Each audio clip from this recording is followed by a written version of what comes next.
Hello friends, तो आज की कहानी है हमारी मृत्यु जीवन का एक अटल सत्य है।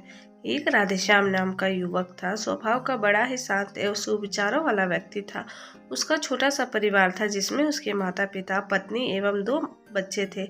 सभी से वो बेहद प्यार करता था। इसके अलावा वो श्री कृष्ण का बहुत बड़ा भक्त था और सभी प्रकार का दया भाव रखता था। जरूरतमंदों की सेवा करता था, किसी को दुख नहीं देता था। उसके इन्हीं गुणों के कारण श्री कृष्ण उसके से बहुत प्रसन्न थे और उसके सदैव आसपास रहते थे। और राधेश्याम अपने कृष्ण को देख भी सकता था और उनसे बातें भी करता था। इसके बावजूद उसने कभी ईश्वर से कुछ नहीं मांगा। वह बहुत खुश रहता था क्योंकि ईश्वर हमेशा उसके साथ रहते थे, उसे मार्गदर्शन देते थे। राधेश्याम भी कृष्ण को अपने मित्र की तरह पुकारता था और उससे अपने विचारों को बांटता था। एक दिन राधेश्याम के पिता की तबीयत अचानक खराब हो गई। उन्हें अस्पताल में भर्ती किया गया। उसने सभी डॉक्टरों के हाथ जोड़े, अपने पिता को बचाने के लिए मिन्नतें की, लेकिन सभी ने उससे कहा कि अब वो ज़्यादा उम्मीद नहीं दे सकते और सभी से उसे भगवान पर भरोसा रखने को कहा। तभी राधेश्याम को कृष्ण का ख्याल आया और उसने अपने कृष्ण को पुकारा। कृष्ण दौड़े चले आए। राधेश्याम ने कहा, मित्र तुम तो मेरे भगवान हो, मेरे पिता को बचा लो। कृष्ण ने कहा, मित्र ये मेरे हाथों में नहीं, अगर मृत्यु का समय होगा तो होना तय है।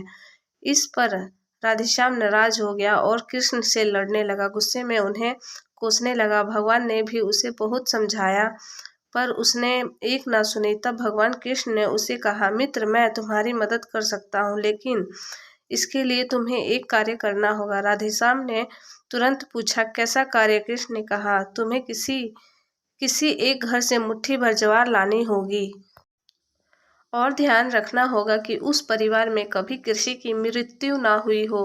राधेश्याम झट से हाँ बोलकर तलाश में निकल गया। उसने कई दरवाजे खटखटाए। हर घर में जवार तो होती है, लेकिन ऐसा कोई नहीं होता जिसके परिवार में किसी की मृत्यु ना हुई हो। किसी का पिता, किसी का दादा, किसी का भाई, किसी की माँ, किसी की काकी, किसी की बहन। 2-2 दिन तक भटकने के बाद राधेश्याम को ऐसा एक घर नहीं मिला। तब उसे एक बात का एहसास हुआ कि मृत्यु अटल सत्य है। इसका सामना सभी को करना होता है, इससे कोई नहीं भाग सकता। और वो अपने व्यवहार के लिए श्री कृष्ण से क्षमा मांगता है और निर्णय लेता है जब तक उसके पिता जीवित हैं उनकी सेवा करेगा। थोड़े दिनों बाद राधेश्याम के पिता स्वर्ग सिधार जाते हैं। उसे दुख तो होता है, लेकिन ईश्वर की दी उस सीख के कारण उसका मन शांत रहता है।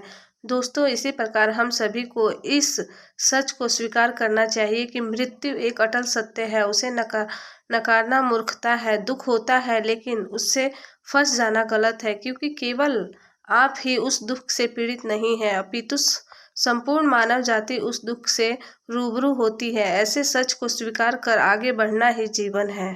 कई बार हम अपने किसी खास के चले जाने से इतने बेबस हो जाते हैं कि सामने खड़ा जीवन और उससे जुड़े लोग हमें दिखाई नहीं पड़ते। ऐसे अंधकार से निकलना मुश्किल हो जाता है। जो मनुष्य मृत्यु के सत्य को स्वीकार कर लेता है, उसका जीवन भार विहीन हो जाता है और उसे कोई कोई कष्ट तोड़ नहीं सकता और वो जीवन में हर क्षेत्र में आगे बढ़ता जाता है। तो आज की वीडियो आपको पसंद आई हो, आज की स्टोरी आपके दिल को छू गई हो, तो प्लीज़ वीडियो को लाइक कर दीजिएगा और चैनल पे न्यू हो तो चैनल को सब्सक्राइब कर दीजिएगा।